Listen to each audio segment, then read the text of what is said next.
Eu nunca vou esquecer aquele grito. Nunca. Não foi um grito de susto. Não foi um ai rápido, desses que passam. Foi um grito longo, rasgado, como se alguém tivesse aberto a garganta com as próprias mãos. Eu escutei da cozinha e senti o som atravessar a parede, atravessar o corredor, atravessar meu peito. E quando eu digo que atravessou, eu não estou usando figura de linguagem. Eu senti de verdade. Como se o grito tivesse peso. Como se tivesse dentes. E sabe o que é mais terrível? Aquele grito aconteceu dentro da minha casa. Na minha sala. No coração da minha casa. No lugar onde eu coloquei cada coisa no seu lugar com cuidado, com carinho, com o suor do meu trabalho. O lugar onde eu sentei para chorar a morte do meu marido. O lugar onde eu passei noites acordada esperando meu filho voltar. O lugar onde eu rezei, escondida, para ninguém ver minha fraqueza. E naquela noite, quando eu ouvi meu filho gritar junto com a mulher dele, eu não senti alegria. Eu não senti aquela sensação de vitória que muita gente imagina. Eu senti algo mais frio, mais profundo, mais duro. Eu senti confirmação. Confirmação de que eu estava certa. Confirmação de que eles sabiam exatamente o que estavam fazendo comigo. Confirmação de que aquele plano não era cuidado. Era controle. Era uma tomada de poder. E antes de te contar o que eles viram quando entraram na minha sala, antes de te contar porque aquele grito ainda ecoa em mim como se tivesse acontecido ontem, eu preciso te perguntar uma coisa. Você já foi tratado como se fosse descartável por alguém que você criou? Já sentiu que, de repente, você virou só um meio, uma fonte, uma utilidade? Já percebeu que a pessoa que você mais amou começou a olhar para você como se você fosse um problema que precisa ser administrado? Se você já sentiu isso, me diz nos comentários o que você acha dessa história até agora. Me diz mesmo. Porque às vezes a gente acha que está sozinho, até descobrir que não está. E se essa história já te apertou por dentro, fica comigo aqui no Afonso Story. Não é exagero dizer que sair agora é perder a parte mais importante. Tem coisa que você precisa ouvir, e eu não estou falando isso para agradar ninguém. Estou falando porque eu já vivi na pele o que acontece quando a gente ignora sinais. Meu nome é Dalva.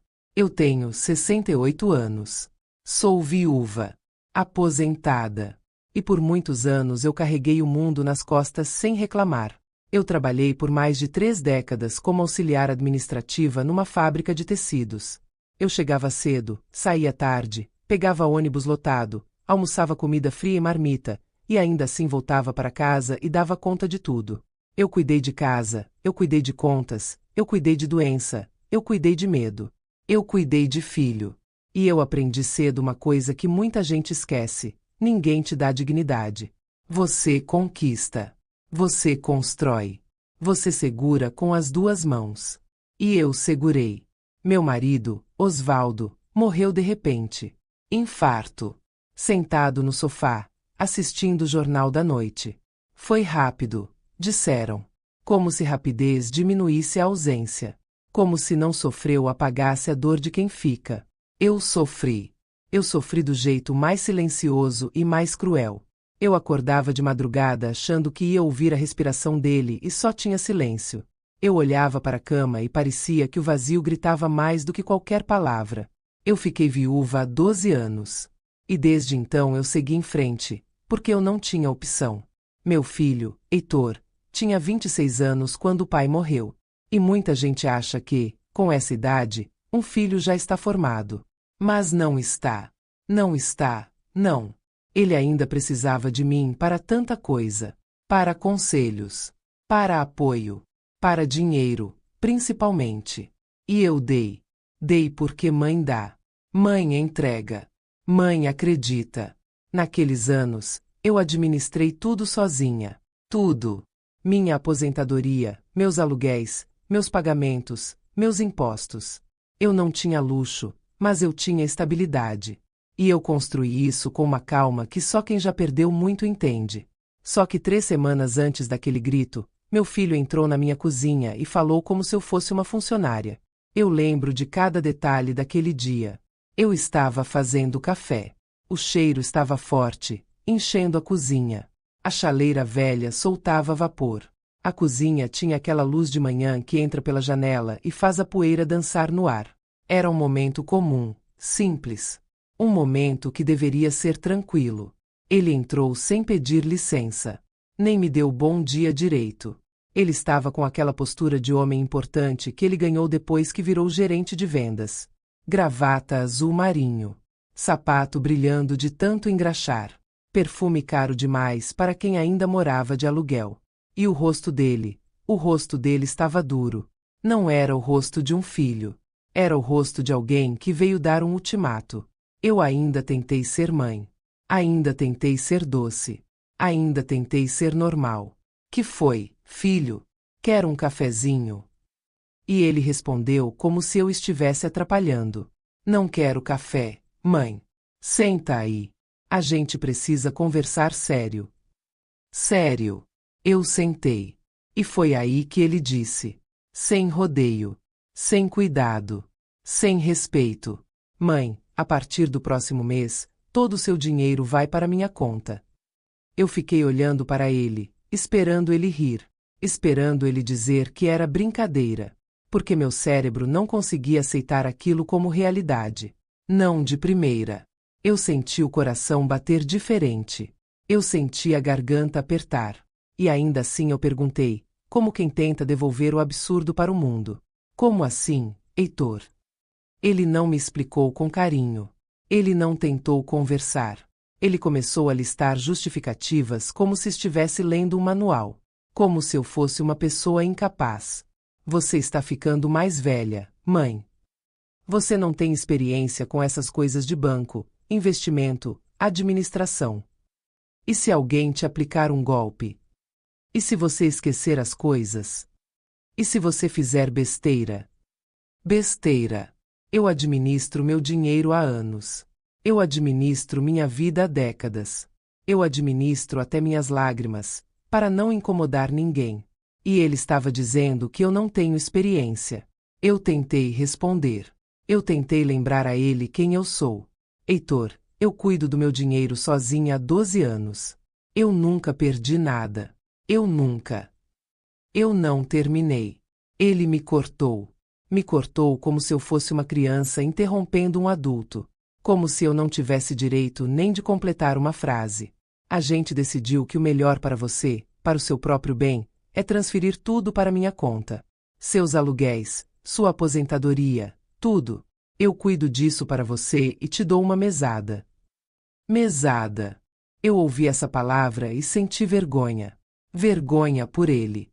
Vergonha por mim. Vergonha por perceber que eu estava sendo reduzida a alguém que precisa pedir permissão para viver. Uma mesada, mãe. Tipo R$ 1.500 por mês. É mais que suficiente. Você não sai, não viaja, não gasta com nada demais. Eu senti meu rosto queimar. Eu senti o sangue subir. Mas eu também senti uma tristeza pesada, daquelas que deixam o corpo lento. Porque ali, naquele instante, eu olhei para o menino que eu criei e não reconheci. Eu olhei para o menino que eu segurei no colo quando teve catapora. Eu olhei para o rapaz que chorou nos meus braços no velório do pai. Eu olhei para a pessoa que, um dia, prometeu que nunca ia me abandonar. E eu vi um estranho. E o pior é que aquele estranho tinha a voz do meu filho. Eu tentei me firmar. Eu tentei lembrar que eu não sou frágil. Eu tentei colocar a verdade na mesa. Heitor, eu não tenho Alzheimer. Eu não sou incapaz. Eu sei cuidar do que é meu.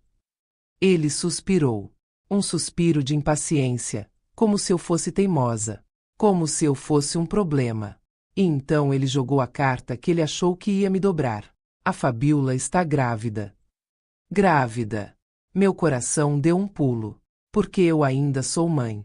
Eu ainda sou humana. Eu ainda tenho esperança. E ele sabia disso. Bebê é caro, mãe. A gente precisa reformar o apartamento. Comprar berço, carrinho, roupinha. Você quer que seu neto viva bem, né? Ali estava chantagem embrulhada em afeto. Uma chantagem feita para pegar direto no coração. Uma chantagem que usa vida nova como desculpa para roubar vida antiga. Eu senti vontade de chorar, mas eu engoli. Eu engoli porque eu percebi uma coisa. A conversa não era sobre o meu bem. Era sobre o bem deles. Era sobre o desejo deles. Era sobre o controle deles. Eu respirei e perguntei, devagar: e se eu não quiser? Eu nunca vou esquecer o olhar dele naquele momento. Não foi um olhar de tristeza. Não foi um olhar de surpresa. Foi um olhar de irritação, como se eu tivesse ousado negar uma ordem. Então a gente vai ter que tomar outras medidas, mãe. Outras medidas. Ele falou isso com a calma de quem já ensaiou, com a frieza de quem já conversou com alguém por trás, com a certeza de quem acha que tem poder. E naquele instante eu entendi. Entendi de verdade. Eu estava sendo ameaçada pelo meu próprio filho dentro da minha cozinha.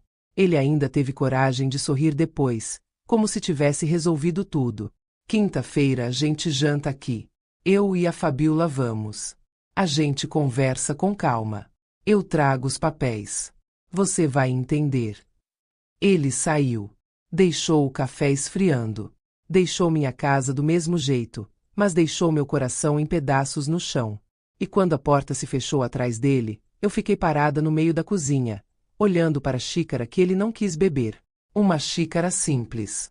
Um café simples. Um símbolo pequeno do que eu sempre fiz. Eu sempre ofereci. Eu sempre dei. Eu sempre acolhi. E ali, naquele silêncio, eu senti raiva. Eu senti dor. Eu senti uma mistura que dá vontade de gritar. Mas eu não gritei. Eu não fiz cena. Eu não liguei para ninguém. Eu não corri atrás. Eu só pensei uma frase. Finalmente vocês vão entender quem eu sou. E se você acha que isso é exagero, se você acha que uma mãe não chega nesse ponto, então eu te digo com toda sinceridade. Você só acha isso porque você ainda não viu o que um filho ingrato é capaz de fazer quando acredita que a mãe é uma conta bancária com pernas. Se inscreve no Afonso Story agora. Não por mim. Por você. Porque a parte que vem depois é onde muita gente aprende tarde demais. E eu não quero que você seja uma dessas pessoas. Porque naquela quinta-feira, quando eles entrassem na minha sala esperando me ver assinar a minha vida inteira, eu já tinha decidido uma coisa. Eu não ia mais ser capacho de ninguém. Nem do meu próprio filho. Depois que ele saiu da minha casa naquele dia, eu não chorei de imediato. Fiquei sentada na cozinha, imóvel, olhando para a xícara de café que ele não quis beber. O café esfriou. Criou aquela película fina por cima, amarga, igual à sensação que começou a subir dentro de mim. Eu percebi, ali, que alguma coisa tinha mudado para sempre. Não foi um susto. Não foi uma discussão comum. Foi uma fratura. Sabe quando você sente que algo se quebrou e não tem cola que conserte do mesmo jeito? Era isso. Eu fiquei ali por um tempo que eu não sei medir. Minutos, talvez horas.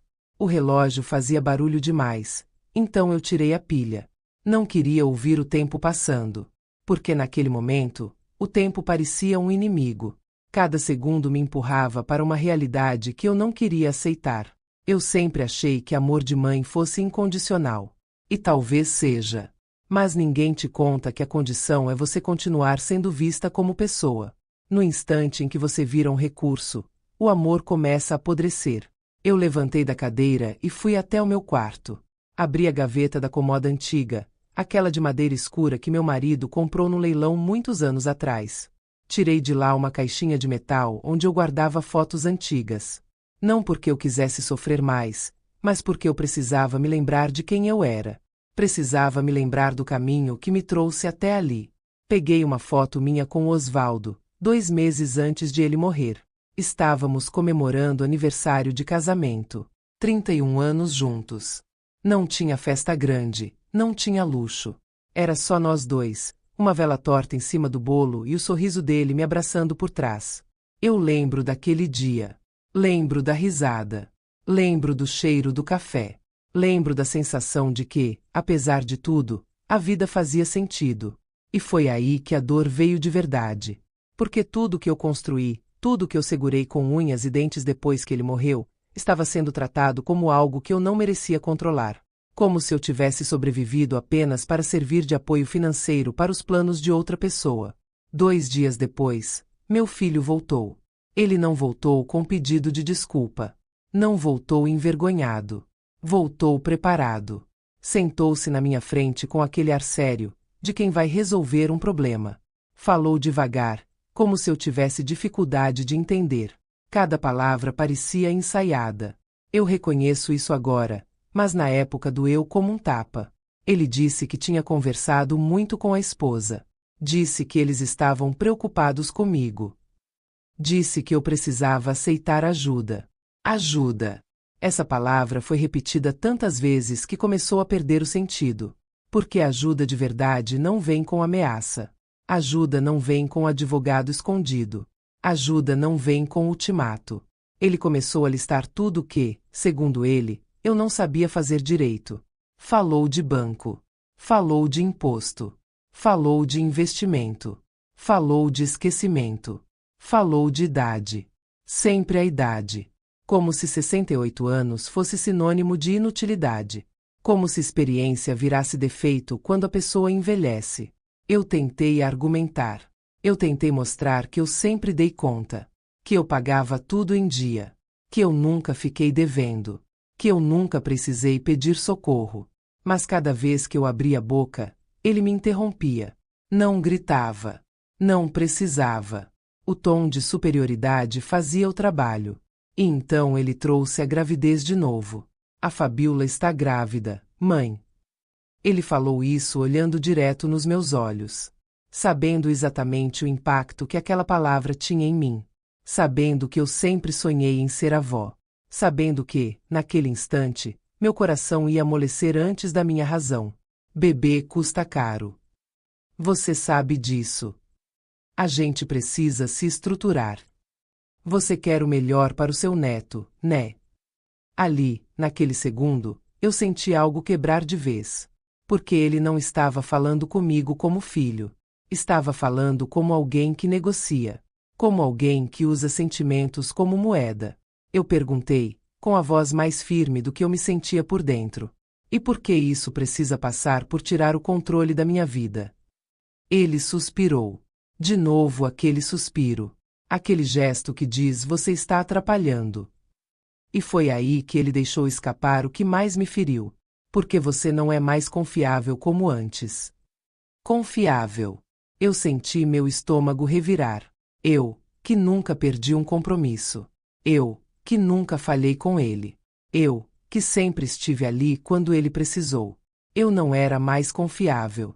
Foi nesse momento que eu percebi que aquela conversa não era um pedido. Era uma notificação. Um aviso prévio de que estavam se preparando para tomar algo que não era deles. E então veio a parte mais cruel. Ele falou de medidas legais. Falou de papéis. Falou de advogado. Falou de proteger meu patrimônio de mim mesma. E quando eu perguntei o que aconteceria se eu não concordasse, ele não desviou o olhar. Então a gente resolve de outro jeito. Outro jeito. Eu fiquei olhando para o rosto dele tentando encontrar o menino que eu criei. Tentando encontrar qualquer resquício de dúvida, de empatia, de amor. Mas o que eu vi foi determinação. Uma determinação fria. Calculada. Como se ele tivesse decidido, meses antes, que eu era um obstáculo. E sabe o que mais doeu? Não foi a ameaça em si. Foi perceber que eu não era mais vista como mãe. Eu era vista como risco. Depois disso, ele mudou de tom. Como quem alterna uma máscara. Voltou a sorrir. Disse que não queria brigar. Disse que aquilo podia ser resolvido com calma. Disse que era só uma formalidade. E então veio o convite. Quinta-feira a gente janta aqui. Eu e a Fabiola. A gente conversa melhor. Sem pressão. Sem pressão. Eu aceitei. Não porque eu concordava, mas porque eu precisava ganhar tempo. Porque eu precisava entender até onde aquilo ia. Porque eu precisava enxergar a dimensão do que estava acontecendo. Quando ele saiu pela segunda vez, eu não fiquei sentada. Eu comecei a andar pela casa. Andei de um lado para o outro como um animal encurralado. Eu olhava para as paredes e parecia que elas estavam mais estreitas. Como se minha própria casa estivesse me apertando. E foi ali, no meio da sala, que eu tomei uma decisão. Eu não ia implorar. Eu não ia gritar. Eu não ia ceder. Eu ia me proteger. Porque existe um limite entre amor e submissão. E aquele limite tinha sido atravessado. Dedo indicador apontando para a direita. Se você está ouvindo isso agora e sente um aperto no peito, presta atenção. Muita gente só percebe tarde demais que cuidado pode ser a palavra mais perigosa quando usada pela pessoa errada. Se inscreve no Afonso Story. Não é entretenimento vazio. É aprendizado que pode salvar você ou alguém que você ama. Naquela noite, eu quase não dormi. Eu deitava e levantava. Olhava para o teto. Ouvia cada barulho do prédio como se fosse um alerta. Meu corpo estava cansado, mas minha mente não desligava. Eu revivia cada palavra, cada olhar, cada silêncio. Eu comecei a lembrar de coisas que, até então, eu tinha ignorado. Lembrei das vezes em que ele pedia dinheiro e não devolvia. Lembrei de como a esposa dele me olhava, sempre avaliando. Lembrei dos comentários sutis, das comparações, do desprezo disfarçado de educação. Nada daquilo tinha sido isolado. Tudo fazia parte de um processo lento de me empurrar para fora do centro da minha própria vida. E isso me deixou com raiva. Uma raiva limpa, direcionada. Não aquela raiva que explode e se perde, mas aquela que organiza. Eu comecei a perceber que o jantar de quinta-feira não seria um encontro familiar. Seria uma encenação. Uma tentativa final de me fazer assinar algo que eu jamais assinaria se estivesse em paz. E pela primeira vez em muito tempo, eu parei de pensar como mãe. Passei a pensar como mulher. Uma mulher que trabalhou, que perdeu, que caiu, que levantou. Eu não sabia ainda exatamente o que eu ia fazer. Mas eu sabia uma coisa com clareza absoluta. Eu não entregaria minha dignidade em nome de um falso amor. Dedo indicador apontando para a direita. Se você acha que essa história termina com uma assinatura em papel, você está enganado. E sair agora é perder o momento exato em que tudo vira do avesso. Fica comigo no Afonso Story, porque o que vem a seguir é o tipo de coisa que ninguém te ensina a enfrentar. Naquele silêncio pesado da madrugada, eu entendi algo que muda tudo. Às vezes, o maior perigo não vem de fora. Vem de dentro da própria família. E quando isso acontece, você precisa escolher. Ou você se anula, ou você se levanta. E eu já tinha decidido. Depois daquela conversa, eu parei de esperar qualquer coisa dele. Parecia simples, mas não foi. Parar de esperar um filho é como arrancar um hábito antigo do corpo. O corpo continua esperando mesmo quando a cabeça manda parar.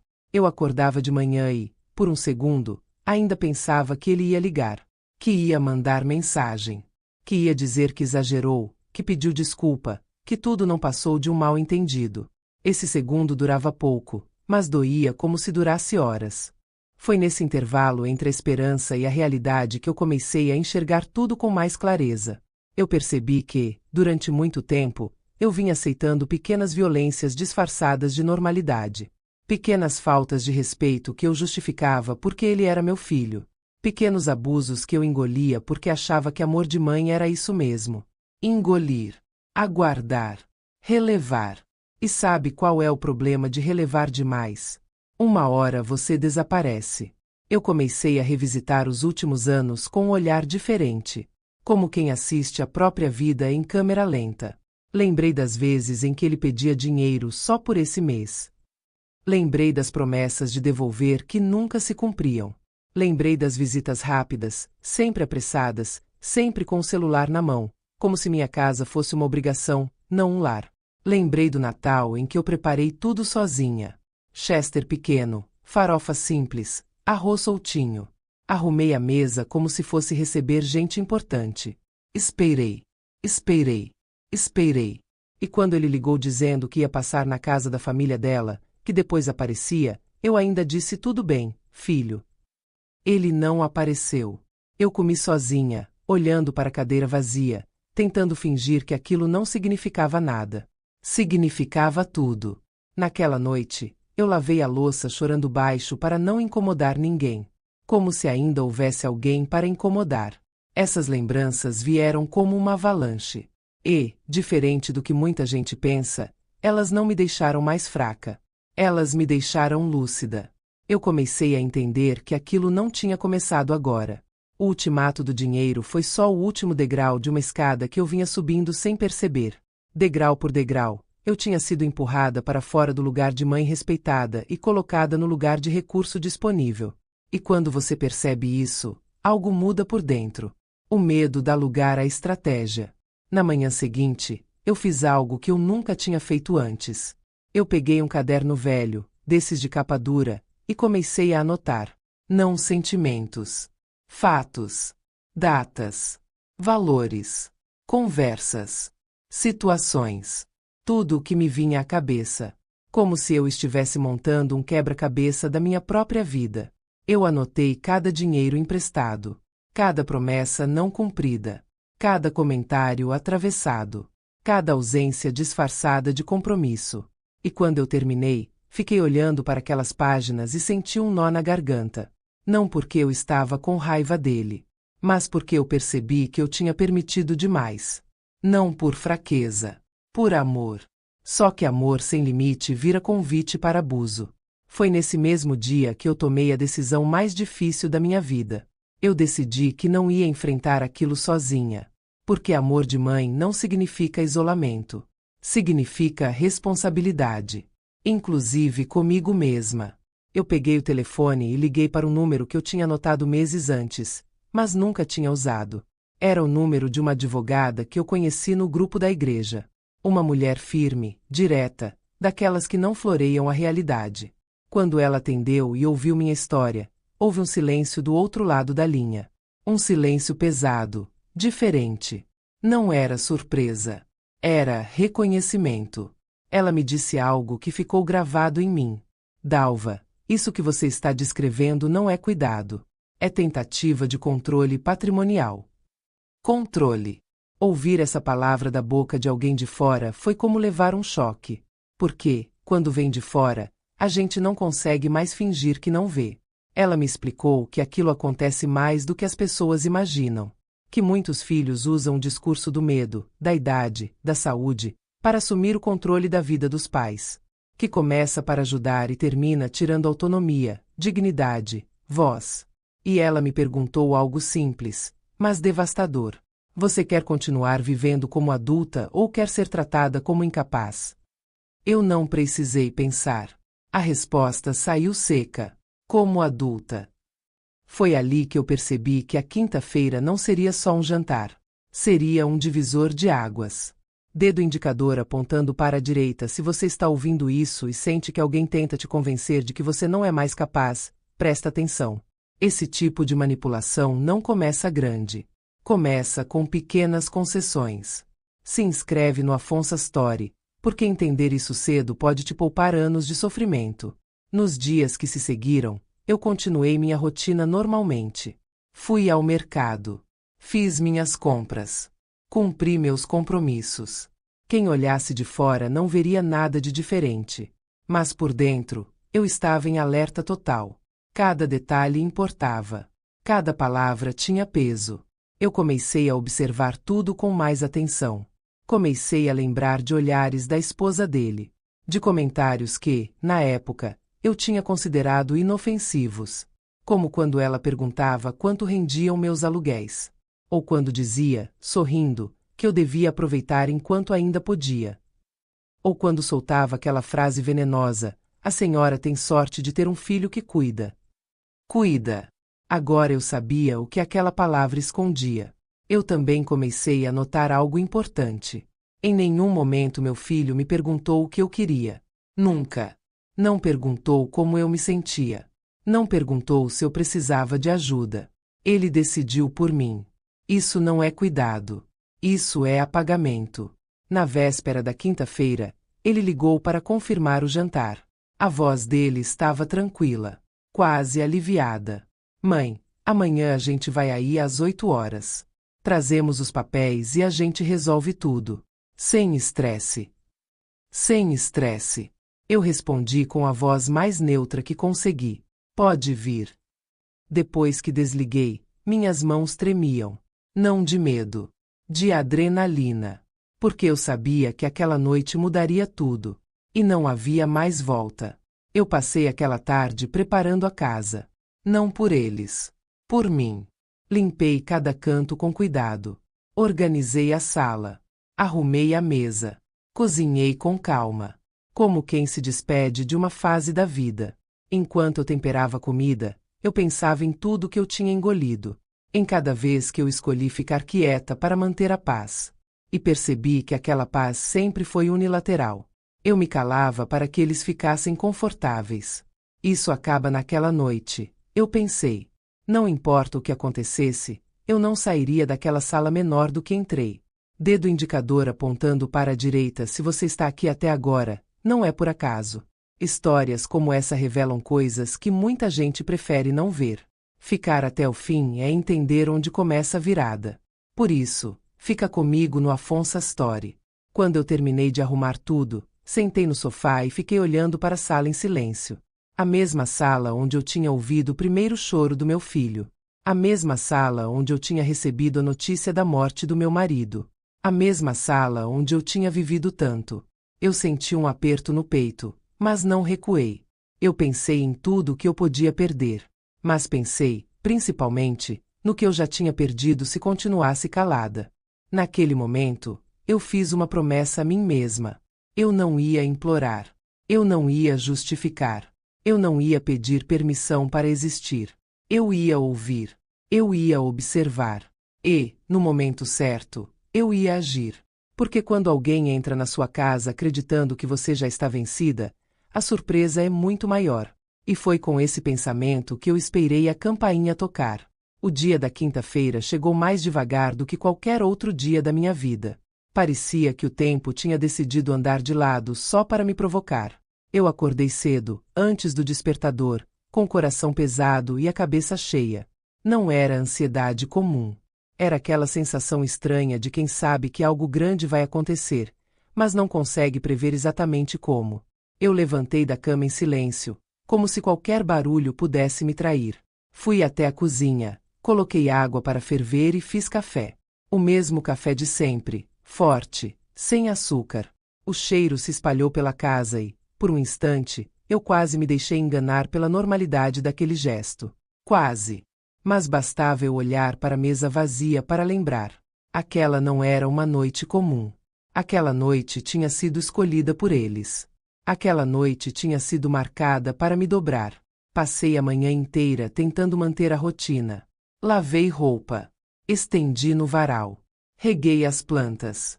Fiz tudo com movimentos automáticos, como se meu corpo soubesse o que fazer mesmo quando minha mente estava em guerra. Por dentro, eu sentia um misto de raiva e tristeza que não cabia no peito. Era como se cada lembrança antiga tivesse decidido aparecer ao mesmo tempo. Lembrei do dia em que meu filho me pediu dinheiro para pagar um curso e prometeu devolver. Nunca devolveu. Lembrei do dia em que ele pediu ajuda para trocar os móveis do primeiro apartamento e disse que era só um empréstimo. Nunca foi. Lembrei das vezes em que eu disse não tem problema quando, na verdade, tinha problema sim. E quanto mais eu lembrava, mais clara ficava uma coisa. Aquela noite não era só sobre dinheiro. Era sobre tudo o que eu deixei passar. Era sobre cada limite que eu não impus. Cada silêncio que eu mantive para não criar conflito. No começo da tarde, eu fui ao mercado. Caminhei pelos corredores empurrando o carrinho devagar, observando as pessoas como se estivessem em outro mundo. Peguei os ingredientes do jantar com cuidado. Não porque eu quisesse agradar, mas porque aquilo fazia parte da encenação. Eles precisavam acreditar que estava tudo normal. Que eu era a mesma de sempre. A mãe compreensiva. A mãe previsível. Enquanto escolhia os produtos, eu me perguntava se eles estavam tranquilos. Se estavam confiantes. Se estavam rindo entre eles, certos de que aquela noite terminaria com papéis assinados e planos garantidos. Só de imaginar isso, meu estômago embrulhava. Não de medo. De indignação. Voltei para casa com as sacolas pesadas. Cada passo parecia mais consciente do que o anterior. Subi as escadas do prédio sentindo o peso não só das compras, mas de tudo que aquela noite carregava. Abri a porta do apartamento e fui recebida pelo silêncio. Um silêncio denso, quase solene. Coloquei as sacolas na cozinha e comecei a preparar o jantar. Cortei legumes. Temperei a carne. Liguei o forno.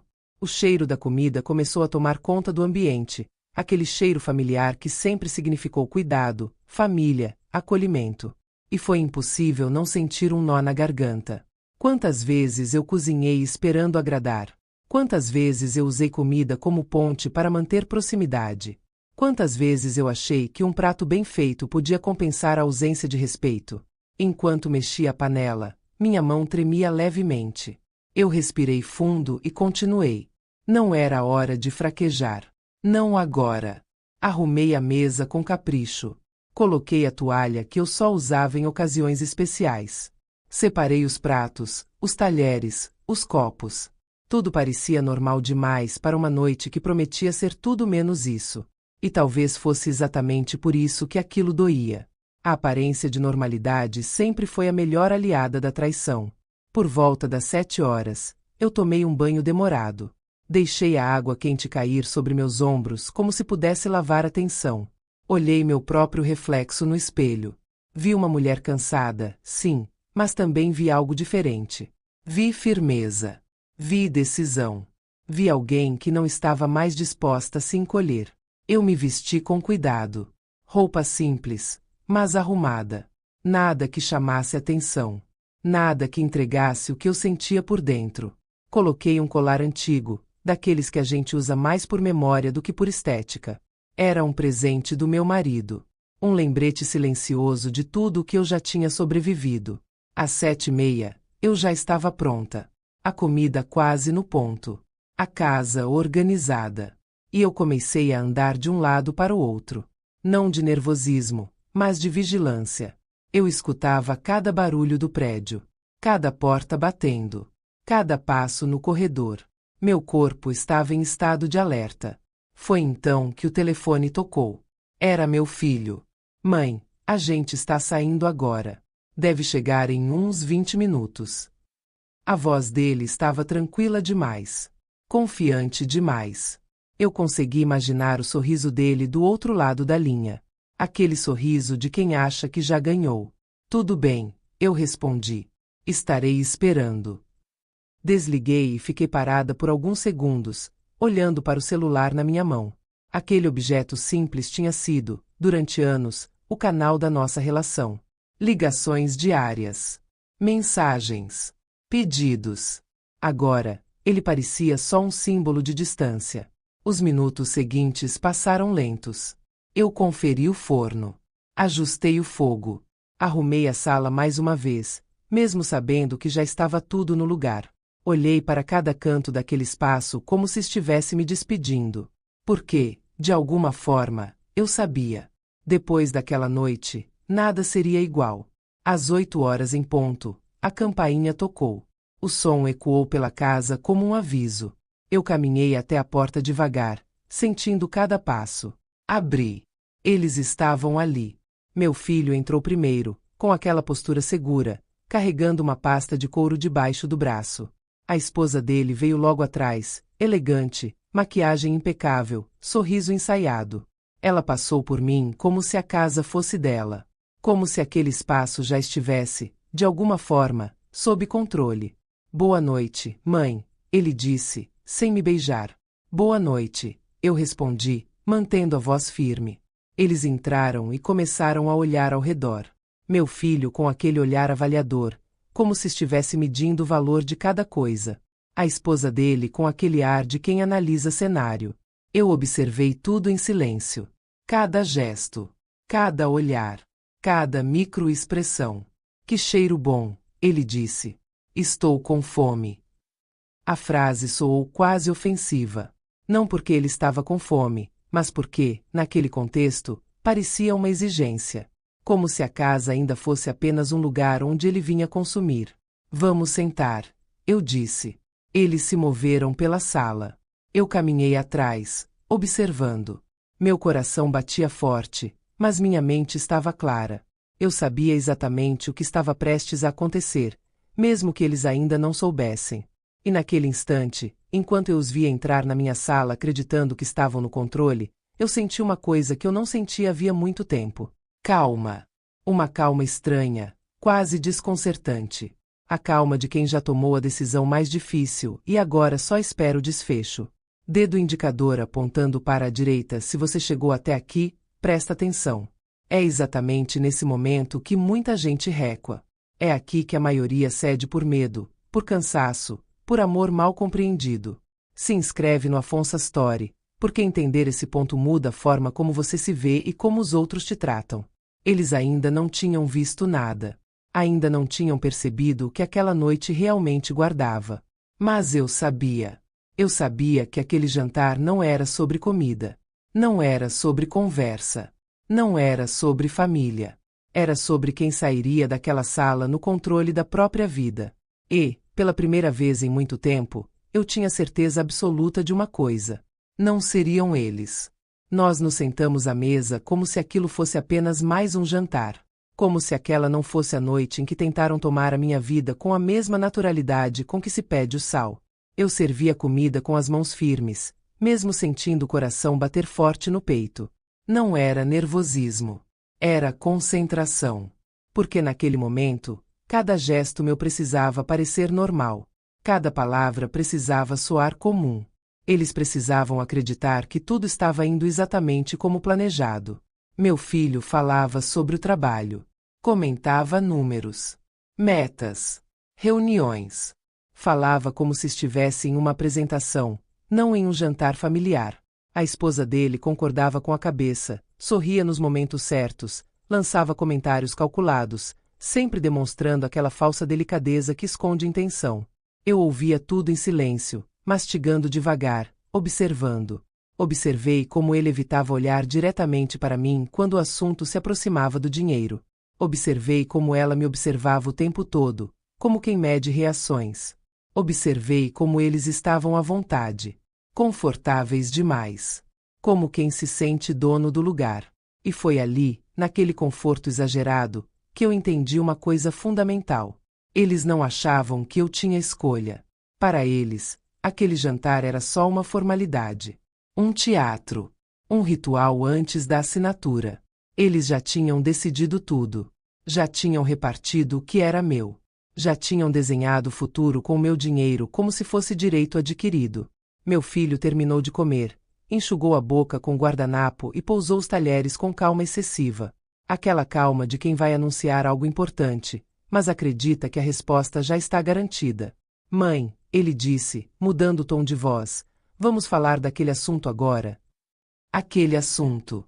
Ele não precisou explicar. A mesa ficou em silêncio por alguns segundos. O barulho do relógio na parede parecia mais alto do que nunca. Eu senti o peso daquele momento descer sobre mim como uma sombra. Mas eu não desviei o olhar. Claro, eu respondi. Vamos falar.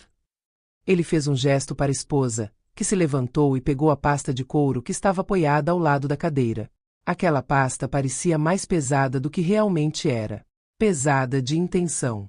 Pesada de planos feitos sem mim. Ela colocou a pasta sobre a mesa, abriu com cuidado e começou a retirar os papéis. Organizou tudo com precisão, como se já tivesse feito aquilo muitas vezes. Cada folha alinhada. Cada detalhe no lugar. Tudo muito ensaiado. Isso aqui é só para formalizar, ela disse, com aquele sorriso suave que não alcançava os olhos. É coisa simples. Simples. Meu filho empurrou os papéis na minha direção. Falou com naturalidade, como se estivesse me pedindo para assinar um cartão de aniversário. É só para autorizar que a aposentadoria e os aluguéis caiam na minha conta. Assim fica tudo centralizado. Mais seguro. Mais seguro para quem? Eu peguei os papéis. Não li imediatamente. Passei os olhos pela capa, pelos títulos, pelos nomes.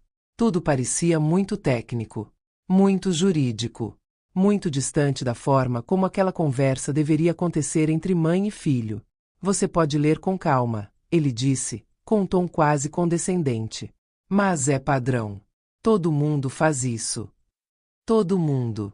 Essa frase sempre me incomodou. Porque todo mundo costuma ser usado quando alguém quer te convencer a fazer algo que não é certo para você. Quando querem apagar sua individualidade. Quando querem transformar sua história em estatística. Eu respirei fundo. Apoiei os papéis na mesa. E então fiz algo que eles claramente não esperavam. Eu levantei da cadeira. Antes, eu disse, quero mostrar uma coisa para vocês. Eles se entreolharam. Meu filho franziu a testa. A esposa dele manteve o sorriso, mas havia um leve desconforto nos olhos. Eu caminhei até a sala com passos lentos. Não havia pressa. A pressa sempre denuncia insegurança. Eu não estava insegura. Parei diante da estante. Peguei um porta-retrato simples, de madeira clara, que estava ali havia semanas. Um objeto que eles tinham visto antes, mas nunca tinham olhado de verdade. Voltei para a mesa e coloquei o porta-retrato bem no centro. Leiam, eu disse. Meu filho pegou o porta-retrato primeiro. No início, o rosto dele estava neutro. Depois, confuso. Em seguida, pálido. A esposa dele se inclinou para ver melhor. E foi nesse instante que o silêncio explodiu. O grito veio logo depois. Um grito cru. Desesperado. Um grito que não combinava com aquela gente tão controlada, tão confiante, tão certa de si. Isso não pode ser verdade, ele disse, com a voz falhando. Mas era. O documento dentro daquele porta-retrato não era decorativo. Era real. Oficial. Irrevogável. Um termo de doação. Registrado. Legalizado. Com data. Com assinatura. Com tudo o que eles achavam que eu nunca teria coragem de fazer. Eu observei os dois entrarem em pânico. Observei as mãos tremendo. O rosto dela perdendo a cor. O olhar dele procurando uma saída que não existia. Você fez isso escondido? Ela perguntou, quase gritando. Eu mantive a voz baixa. Não. Eu fiz isso como adulta. Do jeito que vocês disseram que eu não era capaz. Meu filho largou o porta-retrato sobre a mesa como se tivesse queimado os dedos. Começou a falar rápido, palavras atropeladas, tentando recuperar o controle. Isso é loucura. Você não pode fazer isso. Esse dinheiro é da família. Você está prejudicando o futuro do seu neto. Ali estava de novo a chantagem. O apelo emocional. A tentativa de me fazer sentir culpa por algo que eu tinha feito em plena consciência. Eu olhei para ele com calma. Uma calma que eu mesma não sabia que tinha. O meu dinheiro sempre foi meu, eu disse. E continua sendo. A diferença é que agora ele não está mais disponível para quem tenta me controlar. Ela começou a chorar. Mas não era choro de tristeza. Era choro de frustração. De quem perdeu algo que acreditava já estar nas mãos. Você não podia fazer isso sem nos consultar, ela disse. Eu respirei fundo. Curioso, eu respondi. Porque vocês tentaram fazer algo muito maior sem me consultar. Meu filho começou a levantar a voz. Falou de advogados. Falou de contestação. Falou de processo. Falou como se estivesse em uma negociação agressiva. Mas cada palavra dele soava vazia. Porque o poder já tinha mudado de lugar. E foi ali que eu percebi algo importante. Eles não estavam com raiva de mim. Estavam com medo. Medo de perder o controle. Medo de não conseguir mais me dobrar. Medo de ter subestimado alguém que eles achavam fraco. Dedo indicador apontando para a direita. Se você está ouvindo isso agora, entende uma coisa. O momento em que alguém entra em pânico é o momento em que você descobre quem realmente manda. Se inscreve no Afonso Story, porque reconhecer esse instante muda tudo. Meu filho tentou se recompor. Passou a mão no rosto. Respirou fundo. Tentou outra abordagem. Mãe, vamos conversar com calma. Isso pode ser revertido. Você não precisa tomar decisões drásticas assim. Drásticas. Engraçado como, para eles, drástico era eu proteger o que é meu. Drástico não era me ameaçar. Drástico não era me tratar como incapaz. Drástico não era planejar minha vida sem mim. Eu sentei de volta à mesa. Olhei para os papéis que eles tinham trazido. Aqueles mesmos papéis que deveriam me transformar em dependente. Vocês podem guardar isso, eu disse. Eu não vou assinar nada. O silêncio que se seguiu foi pesado. Denso. Cheio de coisas não ditas. Eu conseguia ouvir a respiração deles. Sentia a tensão no ar. Naquele momento, eu soube. Aquela noite tinha acabado com qualquer ilusão. Não havia mais volta para a antiga dinâmica.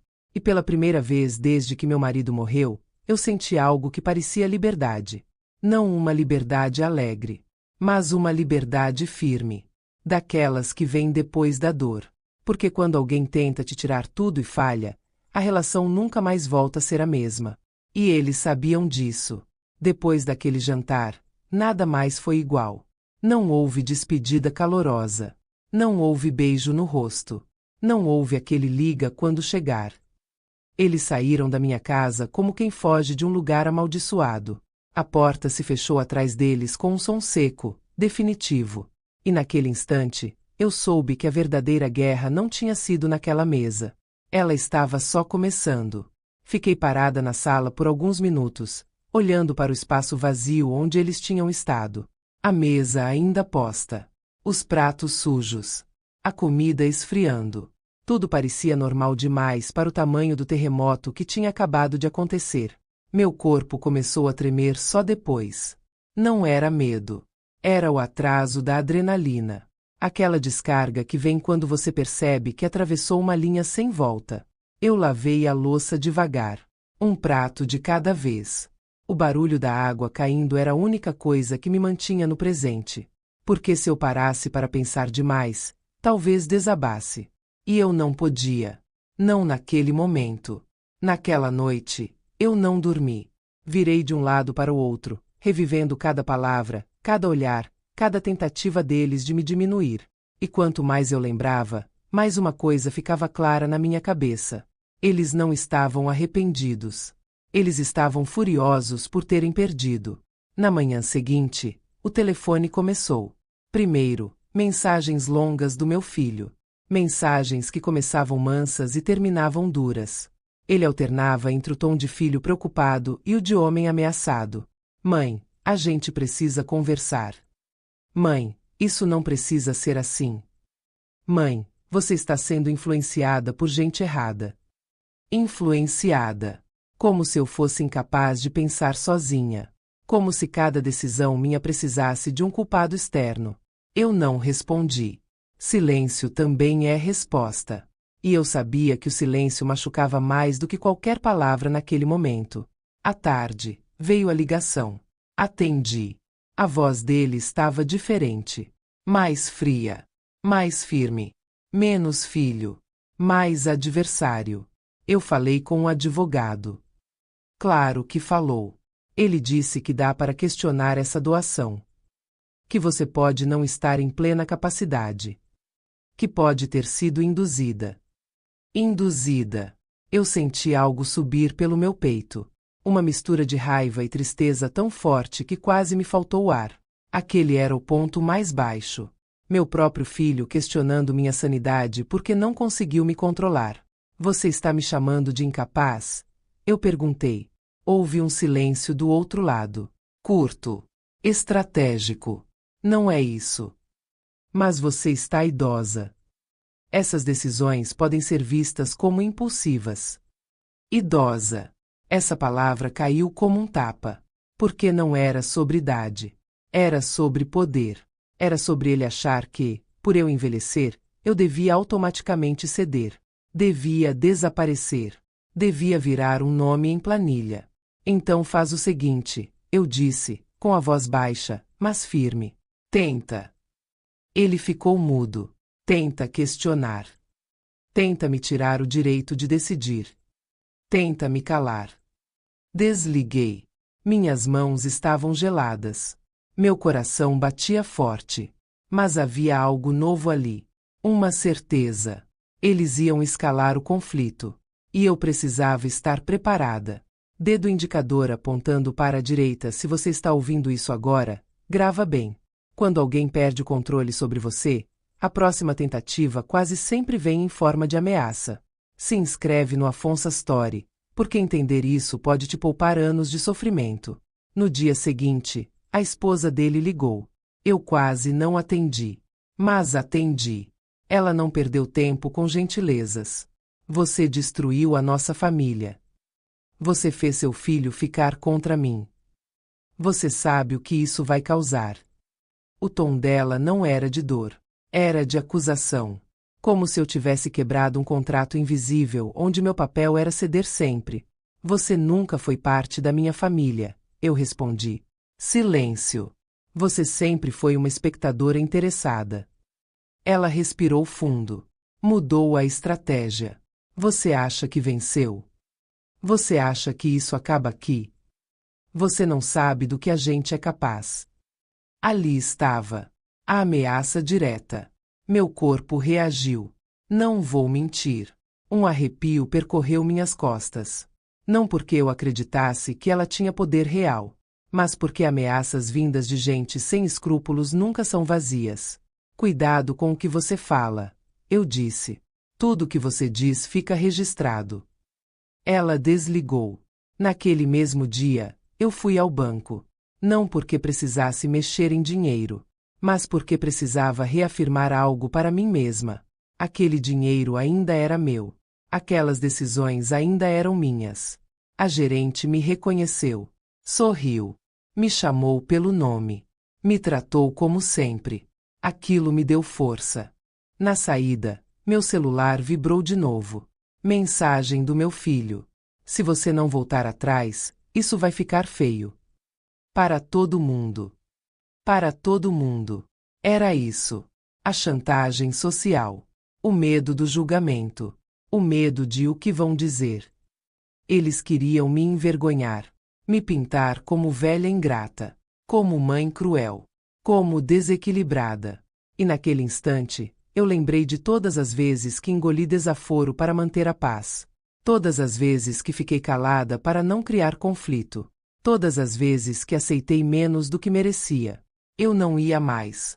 Dedo indicador apontando para a direita se você já sentiu que tentaram te controlar pelo medo da opinião dos outros. Comenta aqui o que você faria no meu lugar. E se inscreve no Afonso Story, porque essa história ainda vai tocar em feridas que quase ninguém tem coragem de falar. Nos dias seguintes, eles começaram a se mover. Indiretas chegaram por parentes distantes. Comentários atravessados. Pessoas me ligando só para saber se estava tudo bem. Aquela curiosidade disfarçada de preocupação. Eu sabia. Eles estavam espalhando uma versão conveniente da história. Eu deixei espalhar. Porque quem fala demais acaba se traindo. E não demorou muito. Uma prima comentou, sem perceber, algo que me gelou o sangue. Ouvi dizer que eles estavam preocupados porque você podia estar doente. Que talvez não estivesse pensando direito. Pronto. Ali estava a narrativa. A tentativa de me pintar como incapaz. Como alguém que precisava ser cuidada. Cuidada por quem queria o meu dinheiro. Naquela noite, eu chorei. Chorei de raiva. Chorei de cansaço. Chorei pela mulher que eu fui durante anos. A mulher que acreditou que amor justificava tudo. Que sangue era sinônimo de respeito. Mas entre uma lágrima e outra, algo se consolidou dentro de mim. Eles tinham cruzado um limite que não tinha volta. No dia seguinte, eu liguei para quem eu deveria ter ligado antes. Uma advogada. Contei tudo. Desde o jantar até as ameaças. Desde as mensagens até os boatos. Ela ouviu em silêncio. Quando terminei, ela falou algo que nunca vou esquecer. O que eles estão fazendo se chama tentativa de coação patrimonial. E você fez muito bem em se antecipar. Antecipar. Pela primeira vez, alguém validava minha atitude sem questionar minha sanidade. Sem me infantilizar. Sem me reduzir. Guarde todas as mensagens. Anote datas. Não confronte sozinha. Eu segui cada orientação. E foi ali que eu percebi. O jogo tinha mudado de nível. Dedo indicador apontando para a direita se você acha que histórias como essa são exagero, fica comigo até o final e se inscreve no Afonso Story. Porque a realidade consegue ser muito mais cruel do que qualquer ficção. Meu filho parou de ligar por alguns dias. O silêncio voltou. Mas não era o silêncio da reflexão. Era o silêncio da estratégia. E eu sabia. Quando ele voltasse a falar, não seria como filho. Seria como alguém que acredita que ainda pode vencer. E eu estava pronta. Eu percebi que algo estava errado antes mesmo de alguém me dizer qualquer coisa. Foi no jeito como as pessoas começaram a falar comigo. Não no que diziam, mas em como diziam. A voz mais baixa. As frases cuidadosas. Aquele olhar de quem mede palavras para não provocar alguém instável. Foi ali que eu entendi. Eles tinham mudado de tática. Não era mais sobre dinheiro diretamente. Agora era sobre a minha cabeça. Começou com uma ligação de uma conhecida distante. Alguém que nunca tinha se interessado de verdade pela minha vida, mas que agora ligava preocupada. Você está bem? Está se cuidando? Está tomando seus remédios certinho? Que remédios? Eu respondi educadamente, mas desliguei com um nó no estômago. No mesmo dia, outra ligação. Depois outra. Sempre a mesma conversa. Sempre o mesmo tom. Sempre aquela falsa delicadeza que esconde julgamento. Eles estavam me preparando o terreno. Estavam plantando dúvida. E eu sabia exatamente quem estava por trás disso. Meu próprio filho. 2 dias depois, ele apareceu na minha porta sem avisar. Não bateu. Tocou a campainha longa, insistente, como se tivesse urgência. Quando abri, encontrei um homem que eu quase não reconheci. Olheiras profundas. Rosto tenso. Um ar de superioridade misturado com falsa preocupação. Mãe, ele disse, entrando sem pedir licença. A gente precisa conversar sério. Aquela frase de novo. Sempre ela. Como se eu nunca tivesse sido capaz de conversas sérias antes. Ele sentou no sofá, cruzou as mãos, respirou fundo e começou. Algumas pessoas me procuraram. Disseram que estão preocupadas com você. Que você anda agindo de forma estranha. Estranha. Eu senti o sangue ferver, mas me mantive calma. Calma demais para o gosto dele. Estranha como? Eu perguntei. Ele desviou o olhar por um segundo. Um único segundo. Mas foi o suficiente. Doações impulsivas. Decisões radicais. Isolamento. Isolamento. Eu quase ri. Isolamento para eles era eu não fazer mais o que queriam. Você está sugerindo que? Eu perguntei. Ele respirou fundo de novo. Aquele suspiro ensaiado de quem vai soltar a bomba tentando parecer humano. Talvez seja bom você passar por uma avaliação. Só para garantir. Para o seu bem. Avaliação. Essa palavra ecoou na minha cabeça como um tiro. Você quer me internar? Eu perguntei, olhando direto nos olhos dele. Mãe, não exagera. Ninguém está falando em internar. Mas às vezes a gente precisa de ajuda. Ajuda. Eu levantei do sofá. Não gritei. Não chorei. Não perdi o controle. Apenas levantei. Você quer me tirar o direito de decidir sobre a minha própria vida, eu disse. E agora quer usar minha idade como desculpa. Ele levantou também. Tentou se aproximar. Você não está pensando direito.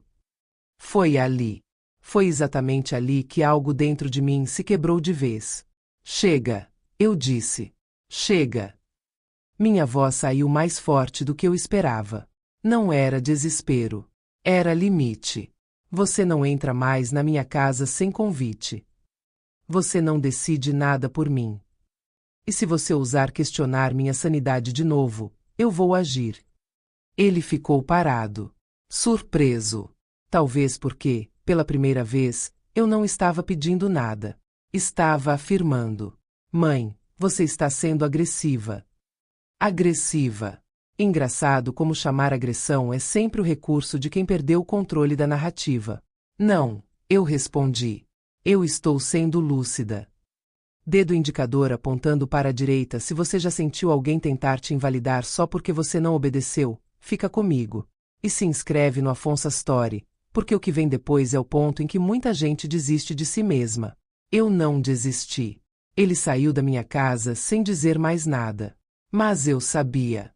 Aquela conversa não tinha sido um impulso. Tinha sido um teste. Um teste para ver até onde eu iria permitir. E eu tinha deixado claro. Até ali. No dia seguinte, Veio a carta. Uma carta formal. Com timbre. Com palavras difíceis. Falando em preocupação familiar, possível vulnerabilidade, necessidade de acompanhamento. Quando terminei de ler, minhas mãos tremiam. Não de medo. De indignação. Eles estavam tentando me transformar oficialmente em incapaz. Ali, sentada à mesa da cozinha, eu senti algo que nunca tinha sentido antes. Uma mistura de traição profunda com clareza absoluta. Meu filho não estava confuso. Não estava sendo manipulado. Ele tinha escolhido. Escolhido me sacrificar para salvar o plano que fracassou. Dedo indicador apontando para a direita. Se você acha que ninguém seria capaz de ir tão longe, se inscreve no Afonso Story agora. Porque quando o dinheiro entra em jogo, até o amor vira argumento descartável. Eu respirei fundo. Peguei a carta. Dobrei com cuidado. Guardei. E fiz a coisa mais difícil que uma mãe pode fazer. Eu parei de proteger meu filho das consequências. No mesmo dia, liguei para a advogada. Contei tudo. Mostrei a carta. Ela ouviu em silêncio. Quando terminou, falou com uma calma assustadora. Agora ficou claro. Eles cruzaram a linha. E você precisa se proteger. Proteger. Por anos, eu protegi todo mundo menos a mim. Ela me orientou. Documentar tudo. Não atender mais ligações sem registro. Não receber visitas inesperadas. E principalmente, não ceder emocionalmente. Eles vão tentar te fazer duvidar de si mesma, ela disse. Esse é o golpe mais antigo. E eu senti um arrepio. Porque era exatamente isso que estavam tentando fazer. Nos dias seguintes, eu comecei a duvidar. Não vou mentir. Duvidar de mim. Da minha memória. Da minha firmeza. Porque quando todo mundo começa a questionar sua lucidez, a mente treme. Mas toda vez que a dúvida vinha, eu lembrava. Lembrava das ameaças. Das chantagens. Dos papéis empurrados na minha frente. Do medo nos olhos deles quando perceberam que tinham perdido. E isso me ancorava. Dedo indicador apontando para a direita. Se você já se sentiu pequeno por alguém que dizia te amar, comenta aqui o que mais te machucou. E se inscreve no Afonso Story, porque essa história ainda vai mostrar o preço real de se manter firme. Naquela semana, eu entendi uma verdade dolorosa. Às vezes, as pessoas não querem te ajudar. Querem te controlar. E quando não conseguem, tentam te desacreditar. Mas eu não ia permitir. Porque se eu cedesse agora, tudo que eu tinha enfrentado até ali teria sido em vão. E eu não sobrevivi a uma vida inteira para ser apagada no final. Eu achava que já tinha visto de tudo. Achava que depois de tentarem controlar meu dinheiro, depois de ameaças, depois de tentarem me pintar como louca, nada mais conseguiria me surpreender. Eu estava errada. Porque quando alguém decide te apagar, não existe limite. Existe insistência. Tudo começou numa manhã aparentemente comum. Acordei cedo, como sempre. Preparei meu café devagar. Aquele ritual simples que sempre foi meu momento de silêncio. Mas naquele dia, o silêncio estava pesado. Espesso. Como se o ar tivesse ficado mais denso. Quando abri a porta para pegar o jornal, encontrei um envelope pardo no chão. Não tinha remetente. Não tinha carinho. Só meu nome escrito com letras grandes. Abri ali mesmo, no corredor, sentindo algo gelar dentro de mim. Era uma notificação. Não judicial ainda, mas o aviso claro de que alguém tinha iniciado um processo para averiguação da minha capacidade civil. Capacidade civil. Essas duas palavras ficaram martelando na minha cabeça como um martelo. Eles não estavam mais insinuando. Estavam agindo. Voltei para dentro de casa com as pernas bambas. Sentei à mesa e reli o papel 3 vezes. Não era imaginação. Não era exagero. Eles tinham dado o próximo passo. Oficial. Meu próprio filho tinha autorizado isso. Naquele instante, eu senti uma dor que não sei explicar direito. Não era só traição. Era luto. O luto por perceber que o filho que eu criei tinha deixado de existir há muito tempo. No lugar dele, havia um homem disposto a me destruir para não perder aquilo que nunca foi dele. Eu chorei. Chorei sentada naquela cadeira, segurando aquele papel como se fosse uma certidão de morte emocional. Porque, de certa forma, era. Mas junto com o choro, veio algo diferente. Veio raiva. Uma raiva limpa. Direcionada. Fria. Eles queriam me apagar.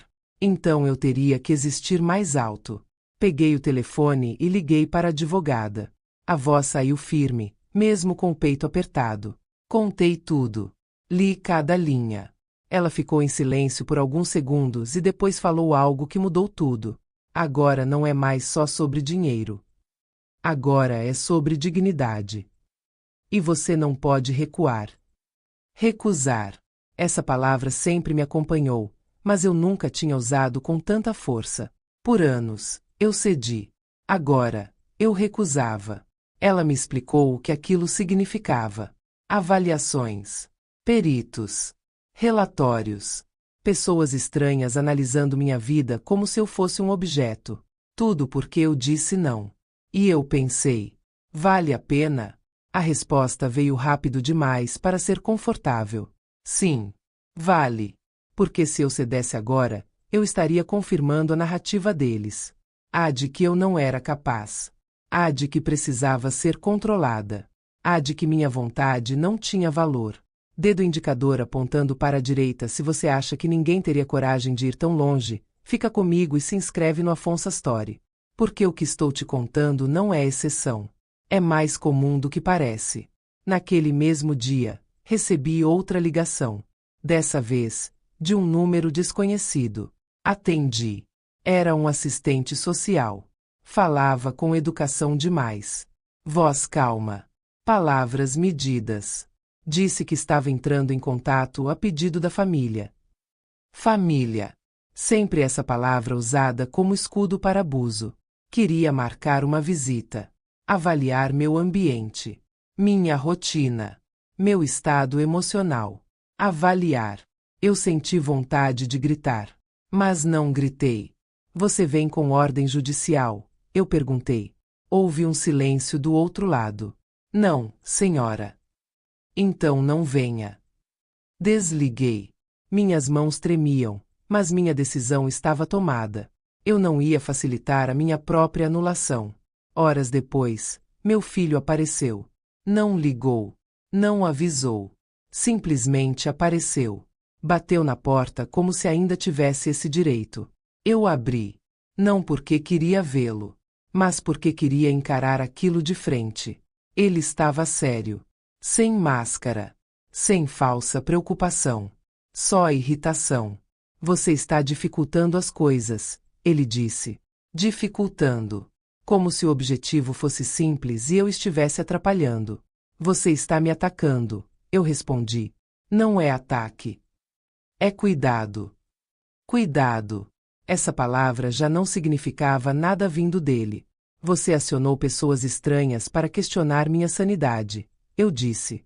Isso é ataque. Ele suspirou. Impaciente. Você não entende. Isso é para evitar algo pior. Pior. Sempre o medo como ferramenta. Sempre o terror do futuro para justificar violência no presente. Você quer me calar, eu disse. E eu não vou. Ele se aproximou. Baixou a voz. Você vai sair perdendo.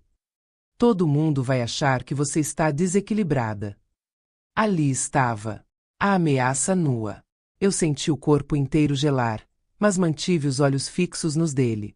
Então deixa acharem, eu disse. Eu sei quem eu sou. Dedo indicador apontando para a direita. Se você já sentiu que a opinião dos outros foi usada para te controlar, comenta aqui se você teria força para aguentar isso. E se inscreve no Afonso Story, porque essa história é sobre resistir quando tudo tenta te empurrar para o chão. Ele ficou em silêncio, talvez esperando lágrimas. Pedido de trégua. Algum sinal de recuo. Não encontrou. Saiu batendo a porta. Naquela noite, eu fiquei sentada na sala por horas, pensando, pesando tudo. Porque naquele ponto, eu entendi. Isso não ia acabar rápido. Eles iam insistir. Iam envolver mais gente. Iam tentar me cansar. E foi aí que tomei a decisão mais dura de todas. Eu ia expor a verdade. Não para o mundo inteiro, mas para quem precisava saber. Comecei a ligar. Parentes próximos. Pessoas que realmente me conheciam.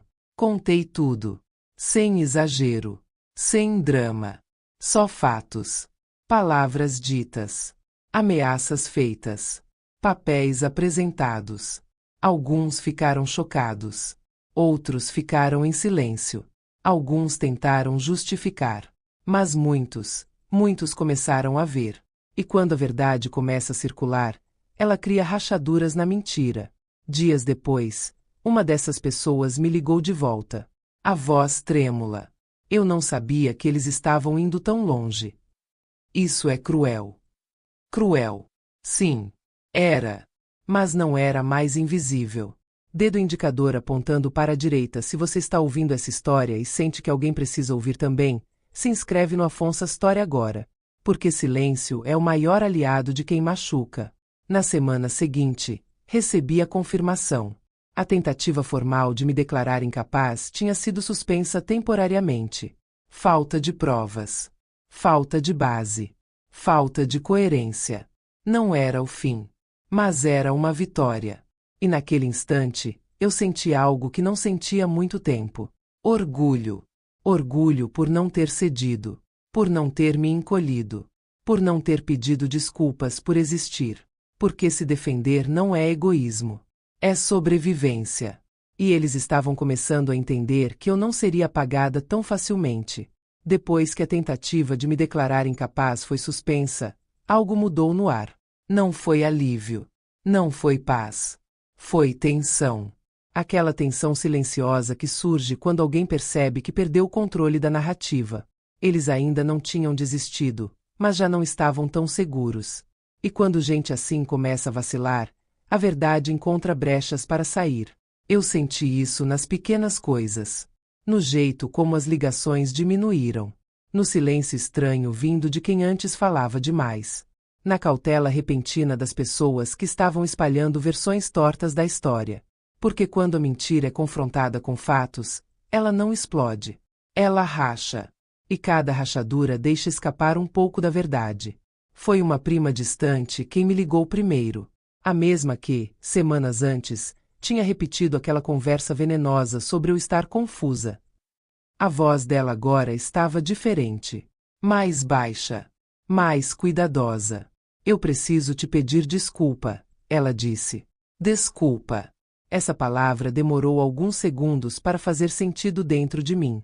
Eu repeti coisas que me disseram, ela continuou. Sem confirmar. Sem te ouvir. Eu respirei fundo antes de responder. Não porque eu queria perdoar de imediato, mas porque eu precisava manter a lucidez. E agora você ouviu o quê? Eu perguntei. Ela hesitou. Ouvi que as coisas não foram bem como contaram. Que você foi pressionada.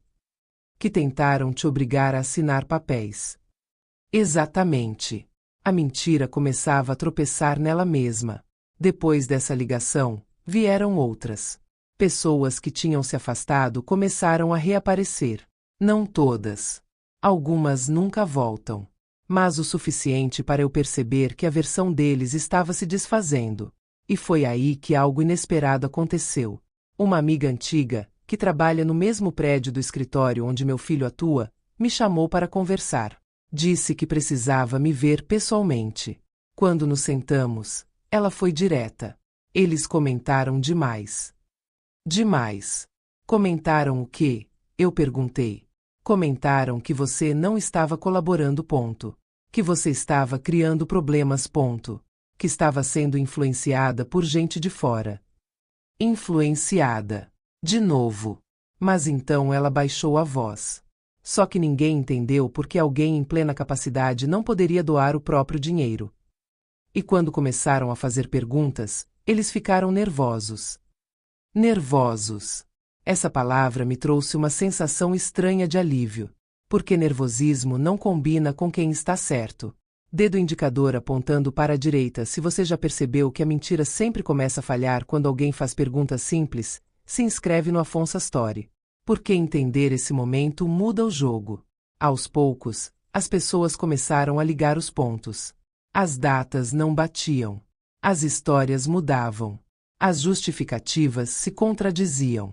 E quanto mais tentavam explicar, mais se enrolavam. Meu filho parou de me ligar completamente.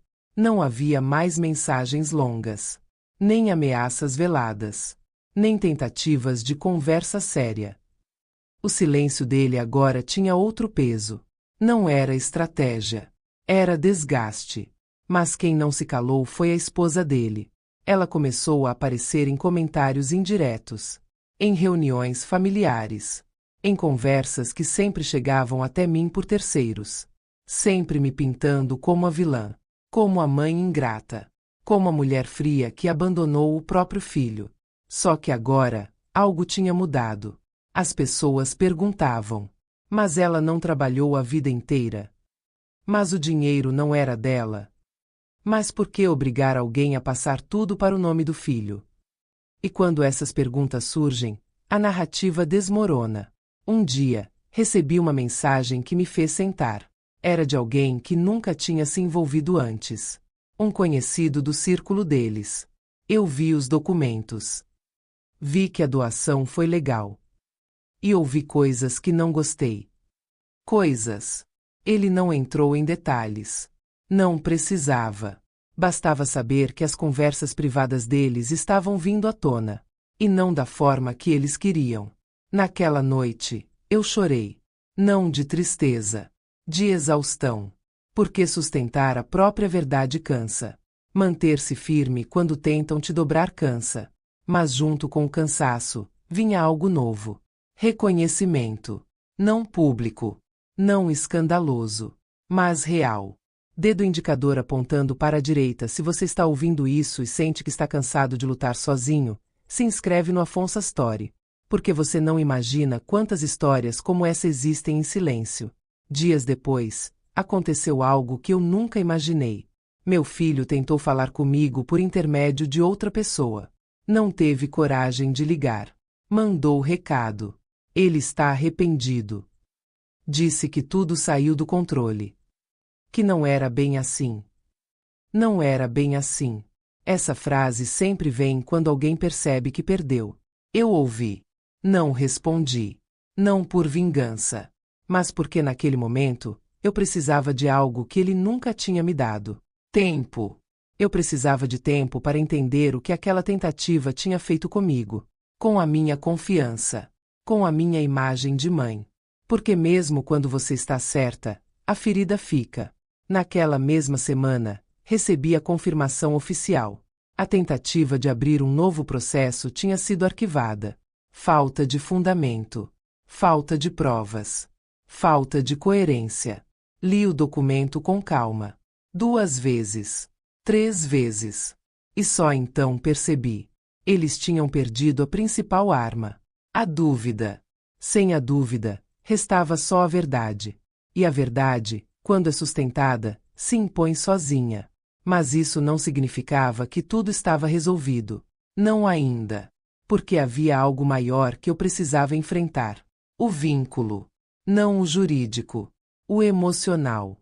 Porque perder dinheiro dói, mas perder o controle dói mais. E eles ainda não tinham aceitado isso. Naquela noite, eu sentei sozinha na sala. Pensei em tudo o que tinha acontecido. Em cada palavra dita.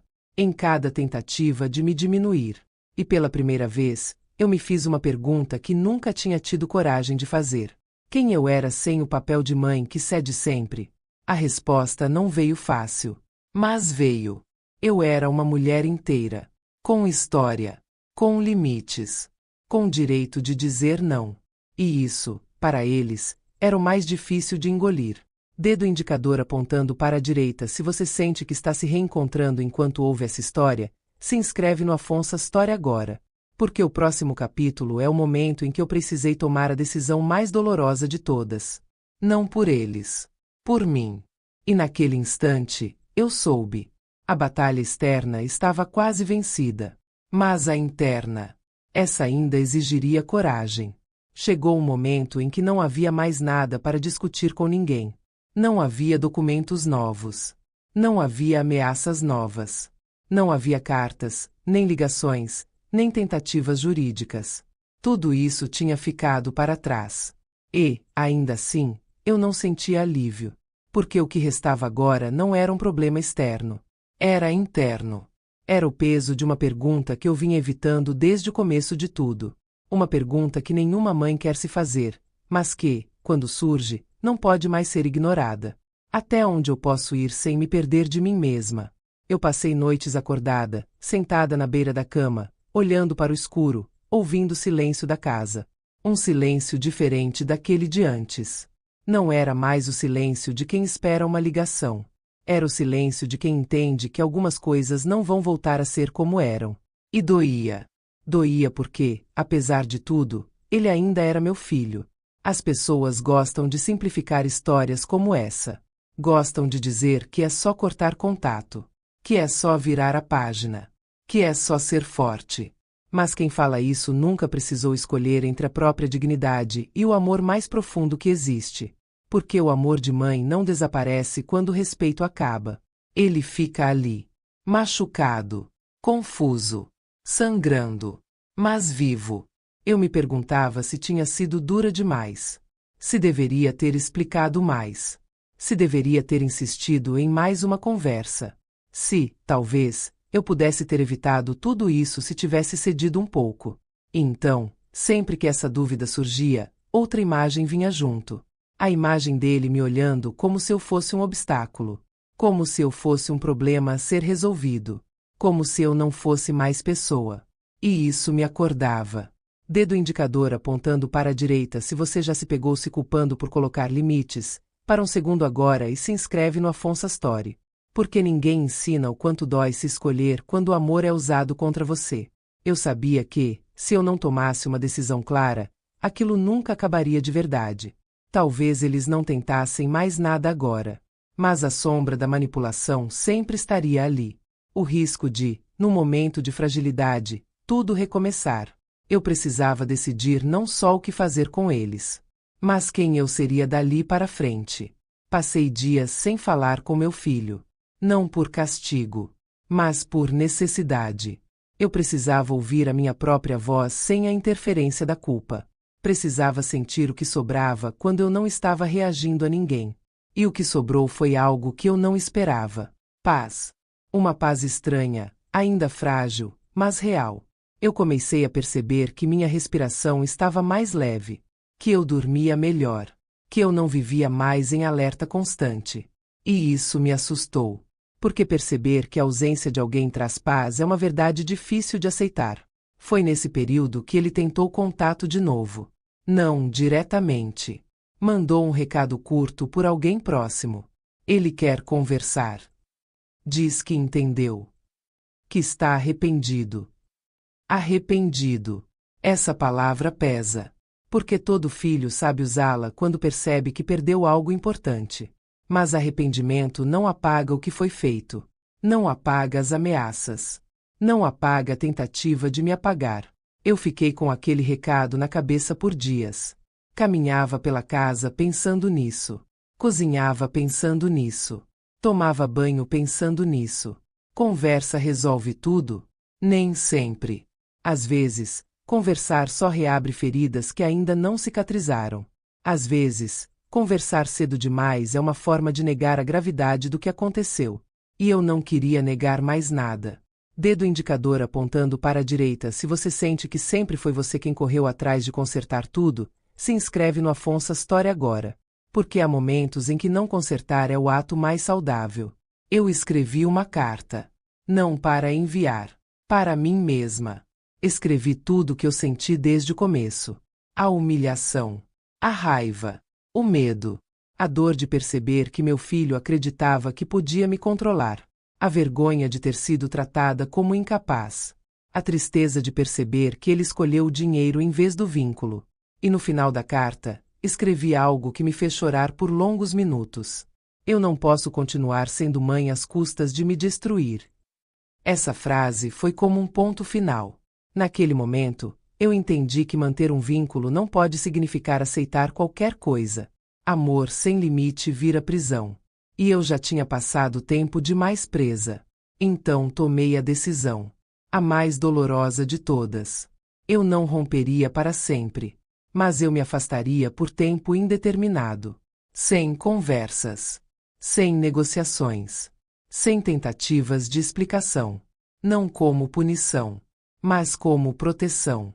Eu mandei um único recado. Curto. Claro. Sem emoção exagerada. Eu preciso de distância. Não me procure. Quando e se eu estiver pronta, eu aviso. Enviar aquela mensagem me fez tremer. Minhas mãos suavam. Meu coração doía como se estivesse sendo arrancado do peito. Mas eu enviei. E depois disso, o silêncio voltou. Dessa vez, diferente. Não era silêncio de ameaça, nem de estratégia. Era silêncio de limite. Nos dias seguintes, senti uma mistura estranha de luto e alívio. Luto pelo filho que eu pensei que tinha. Alívio por finalmente não estar mais em guerra. Eu comecei a me reencontrar em coisas simples. No café da manhã sem pressa. Na música baixa à noite. Em caminhar pela casa sem sentir que estava sendo observada ou julgada. E, aos poucos, fui entendendo algo essencial. Eu não perdi um filho naquele processo. Eu perdi uma ilusão. Dedo indicador apontando para a direita. Se essa frase bateu em você, se inscreve no Afonso Story. Porque reconhecer ilusões perdidas é o começo da cura. Ainda assim, havia dor. Não vou romantizar. Havia dias em que eu chorava do nada. Havia momentos em que sentia vontade de ligar, de perguntar se ele estava bem, de ouvir a voz dele. Mas toda vez que essa vontade vinha, eu lembrava. Lembrava do que eu quase perdi. Lembrava de mim. E isso me mantinha firme. Porque a verdade é simples, mesmo sendo cruel. Eu precisava escolher entre continuar sendo usada ou aprender a viver inteira. E eu escolhi viver. Esse capítulo não termina com reconciliação. Não termina com abraço. Não termina com final feliz. Ele termina com algo mais raro. Respeito próprio. O silêncio que eu escolhi não foi vazio. Ele era pesado. Carregado. Cheio de significado. E, com o passar do tempo, eu comecei a perceber algo que nunca tinha imaginado. O silêncio não estava ensinando só a mim. Estava ensinando a ele também. Nos primeiros dias depois da minha decisão, eu ainda sentia o corpo em alerta. Como se a qualquer momento algo fosse explodir. Como se ele fosse aparecer na minha porta. Como se uma nova ameaça fosse surgir. Eu estava acostumada ao caos. Quando ele some, o corpo estranha. Mas nada aconteceu. Nenhuma ligação. Nenhuma mensagem. Nenhuma tentativa indireta. E isso me deixou inquieta. Porque o silêncio, quando vem de quem sempre tentou controlar, não é simples ausência. É processo. É digestão. É confronto interno. Eu seguia minha rotina. Acordava cedo. Fazia meu café. Lia. Caminhava um pouco. Falava com poucas pessoas. Não por isolamento, mas por escolha. Pela primeira vez em muito tempo, eu estava vivendo sem precisar me explicar. E isso começou a mudar algo dentro de mim. Eu percebi o quanto eu tinha vivido reagindo. Reagindo a pedidos. Reagindo a cobranças. Reagindo a expectativas que nunca foram minhas. Agora, não havia ninguém puxando os fios. E foi nesse espaço que a culpa começou a perder força. Não sumiu de uma vez. Não é assim que funciona. Culpa de mãe é teimosa. Ela volta. Sussurra. Diz que você exagerou. Que poderia ter feito diferente. Que talvez devesse ter aguentado mais um pouco. Mas toda vez que essa culpa aparecia, eu fazia algo novo. Eu não brigava com ela. Eu observava. E então lembrava. Lembrava das palavras duras. Das ameaças veladas. Da tentativa de me declarar incapaz. Da frieza nos olhos dele quando percebeu que eu não cederia. E a culpa recuava. Porque culpa não sobrevive à memória honesta. Dedo indicador apontando para a direita se você já confundiu culpa com amor. Para um instante, se inscreve no Afonso Story. Porque entender essa diferença muda completamente a forma como você se protege. As semanas passaram. O silêncio continuava. Mas algo diferente começou a acontecer ao meu redor. Pessoas que antes evitavam o assunto começaram a me tratar com mais cuidado. Não aquele cuidado de quem acha que você é frágil, mas o cuidado de quem reconhece força. Uma vizinha comentou casualmente que tinha visto meu filho algumas vezes. Disse que ele parecia abatido, que tinha emagrecido, que andava calado. Eu não respondi nada. Não porque não me importava, mas porque eu sabia. Qualquer comentário meu seria interpretado como justificativa. E eu não precisava mais me justificar. Ainda assim, ouvir aquilo mexeu comigo. Não pela pena, mas pela constatação. O silêncio estava funcionando. Porque, quando você para de correr atrás, obriga o outro a correr atrás de si mesmo. E nem todo mundo aguenta o que encontra. Um dia, recebi uma ligação inesperada. Não era dele. Era de alguém que eu não falava havia anos. Uma pessoa próxima ao círculo profissional dele. A conversa foi curta, mas reveladora. Ele está diferente. Mais quieto. Menos arrogante. Parece perdido. Perdido. Essa palavra ficou ecoando dentro de mim por horas. Porque eu conhecia aquele estado. Eu já tinha estado ali. Perdida dentro de uma versão de mim que só existia para servir. E pela primeira vez, algo novo surgiu em mim. Não perdão. Não reconciliação. Compreensão. Não compreensão que absolve, mas compreensão que enxerga. Ele estava enfrentando algo que nunca tinha enfrentado antes. A própria imagem. Sem o dinheiro. Sem o controle. Sem a certeza de que tudo girava ao redor da vontade dele. E isso dói. Mas dor também ensina. Dedo indicador apontando para a direita se você acha que afastamento é abandono, se inscreve no Afonso Story. Porque às vezes afastar é a única forma de não destruir de vez aquilo que ainda pode ser reconstruído. Mesmo assim, eu mantive o silêncio. Não por orgulho. Não por vingança. Mas porque eu sabia que qualquer contato naquele momento poderia interromper o processo. E eu não queria atalhos. Os dias viraram meses. 3 meses inteiros sem contato direto. E algo curioso aconteceu comigo nesse período. Eu comecei a me reconhecer fora do papel de mãe sacrificada. Eu passei a dizer não com mais facilidade. Passei a escolher com menos culpa. Passei a sentir prazer em pequenas decisões que antes eu ignorava. Eu me senti inteira. E isso me assustou mais do que toda a guerra anterior. Porque me fez perceber o quanto eu tinha me anulado por anos. Foi então que, numa manhã comum, algo que eu não esperava aconteceu. O telefone tocou. Era ele.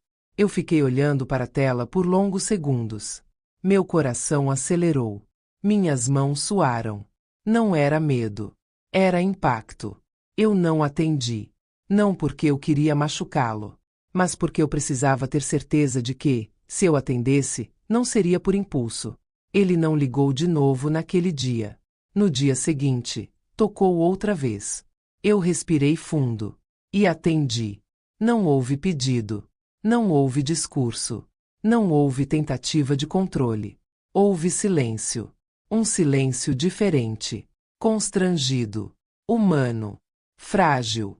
Mãe, ele disse, com a voz baixa. Eu só queria saber se você está bem. Aquela pergunta simples atravessou tudo. Estou. Eu respondi. E você? Ele demorou a responder. Estou aprendendo. Aprendendo. Essa palavra, dita daquele jeito, valeu mais do que qualquer pedido de desculpas ensaiado. Nós não conversamos muito. Não era a hora. Não entramos em passado. Não revisamos feridas. Falamos pouco. Sobre coisas neutras. Sobre o tempo. Sobre o cotidiano. Antes de desligar, ele disse algo que eu não esperava. Eu entendi porque você precisou se afastar. Não foi uma confissão completa. Não foi arrependimento explícito. Mas foi um começo. Depois que desliguei, eu chorei. Chorei em silêncio. Não de alegria, mas de alívio. Porque pela primeira vez, ele não estava tentando me convencer de nada. Não estava me pressionando. Não estava me diminuindo. Ele estava falando como alguém que foi obrigado a crescer. Dedo indicador apontando para a direita. Se você está acompanhando essa história até aqui, se inscreve no Afonso Story. Porque o que vem depois não é sobre vingança. É sobre reconstrução consciente. Eu não criei expectativas depois daquela ligação. Não romantizei. Não me iludi. Eu sabia que uma conversa não apaga meses de violência emocional. Mas eu também sabia reconhecer um movimento verdadeiro. E pela primeira vez, eu não senti pressa.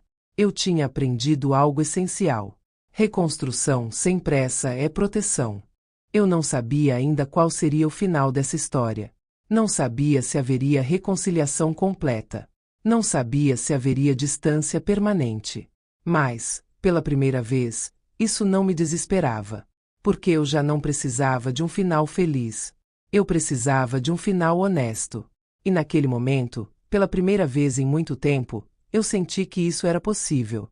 Quando tudo começou, eu achava que essa história era sobre dinheiro, sobre contas, sobre controle financeiro, sobre alguém tentando decidir por mim. Mas agora, olhando para tudo que aconteceu, eu vejo com clareza. Nunca foi só sobre dinheiro. Foi sobre poder. Foi sobre identidade. Foi sobre tentarem me reduzir a algo menor do que eu sou. E o mais difícil de admitir é que, por muito tempo, eu permiti.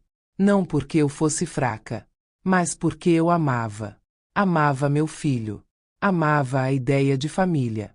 Amava a paz que vinha de evitar conflitos. E durante anos, eu confundi amor com sacrifício sem limite. Confundi silêncio com maturidade. Confundi ceder com ser boa mãe. Até o dia em que isso quase me apagou. Eu perdi muita coisa nesse processo. Perdi a imagem idealizada que eu tinha do meu filho. Perdi a sensação de segurança que achava que o vínculo familiar me dava. Perdi pessoas que só estavam por perto enquanto eu era conveniente. Perdi também algo que dói admitir. Perdi a inocência emocional de acreditar que amor de sangue nunca atravessa certos limites. Mas eu ganhei algo maior. Ganhei lucidez. Ganhei voz. Ganhei respeito por mim mesma. Ganhei a capacidade de olhar para alguém que eu amo e dizer não. Ganhei o direito de existir sem pedir permissão. Ganhei paz. Hoje, quando acordo de manhã, eu não sinto aquele peso no peito. Não sinto mais medo do telefone tocar. Não sinto mais a necessidade de medir cada palavra para não desagradar. Eu vivo. E viver, eu descobri, não é sobreviver aos outros. É ser fiel a si mesma. Eu aprendi que quem te ama de verdade não tenta te controlar. Não te ameaça. Não questiona sua sanidade quando você impõe limites. Aprendi que cuidado que humilha não é cuidado. Que preocupação que exige obediência não é amor. Que família que só existe quando você cede não é família. Eu também aprendi algo sobre perdão. Perdão não é esquecer. Não é fingir que não aconteceu. Não é abrir a porta antes da ferida fechar. Perdão, às vezes, é aceitar que o outro está no próprio processo. E que você não precisa se destruir enquanto ele aprende. Hoje, meu vínculo com meu filho é diferente. Mais distante. Mais cauteloso. Mais verdadeiro. Não há promessas exageradas. Não há cobranças. Não há manipulação. Existe respeito. E se um dia isso evoluir para algo mais próximo, será porque os dois escolheram isso com maturidade. Não porque eu fui pressionada. Não porque eu tive medo de ficar sozinha. Eu não me arrependo. Não me arrependo de ter dito não. Não me arrependo de ter me afastado. Não me arrependo de ter protegido minha dignidade, mesmo quando isso doeu. Porque se eu tivesse cedido, eu estaria vivendo uma vida que não era mais minha. E nenhuma mãe deve ensinar ao filho que amor significa se anular. Se você está ouvindo essa história e sente que algo dentro de você se mexeu, eu quero que você guarde isso. Você não é egoísta por se proteger. Você não é cruel por impor limites. Você não é fraca por escolher a si mesma. Às vezes, o ato mais corajoso da vida não é lutar pelos outros. É parar de lutar contra você mesma. Dedo indicador apontando para a direita. E se essa história te tocou, te deu força ou te fez enxergar algo que você vinha ignorando, se inscreve agora no Afonso Story. Porque aqui, Cada história existe para lembrar você de uma coisa essencial.